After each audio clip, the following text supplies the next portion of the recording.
Wanafunzi watatu kutoka vyuo vikuu mbalimbali Dar es Salaam wamepandishwa kizimbani katika mahakama ya hakimu mkazi Kisutu wakikabiliwa na mashtaka 8 ikiwemo la kutishia kuua.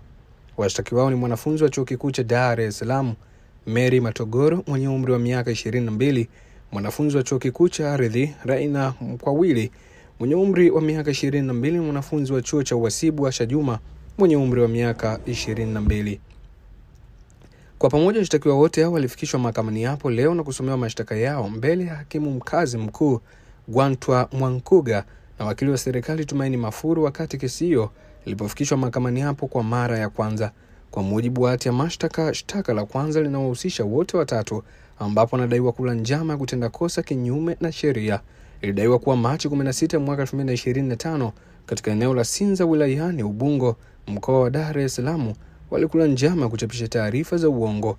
Katika shtaka la pili na la tatu linawahusu wote watatu ambapo wanadaiwa kuchapisha taarifa za uongo kupitia mtandao wa WhatsApp zikiwemo ujumbe uliosomeka kwamba toa sauti, umefak na mpenzi wangu Mujako, lini na umefak naye wapi, kwa lengo la kumkashifu mtu anayeitwa Magnificent Kimario. Shtaka la 4 na la 5 linamkabili mshtakiwa wa kwanza peke yake ambaye ni Mary Matogoro. Alidaiwa kumshambulia Magnificent Kimario kwa kutumia chupa pamoja na kumvuta nywele kwa nguvu na kumsababishia maumivu makali. Shtaka la 6 na la 7 pia linamhusu Mary Matogoro pekee ambapo inadaiwa kuwa bila uhalali aliharibu kadi ya simu na simu aina Samsung A04S yenye thamani ya shilingi 700,000 mali ya Magnificent Kimario. Shtaka la 8 linawahusu washtakiwa wote. Inadaiwa kuwa walimtishia kumuua Kimario kwa kutumia kisu, kosa ambalo pia linadaiwa kutendeka tarehe na eneo hilo hilo la Sinza.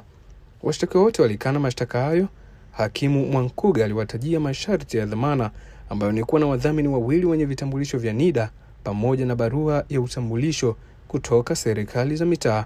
Upelelezi wa kesi hiyo bado unaendelea na kesi imepangwa kutajwa tena Juni 13 ya mwaka huu. Ikumbukwe kuwa taarifa ya jeshi la polisi Aprili 24 mwaka 2025 ilidai wanafunzi hao waliojiwa kuhusiana na tuhuma hizo na walithibitisha kumhoji Mwemba Buton Mwemba maarufu kama Mwijaku kuhusu kesi hiyo. Mimi natumika na bana, hizi ni ripoti zaidi.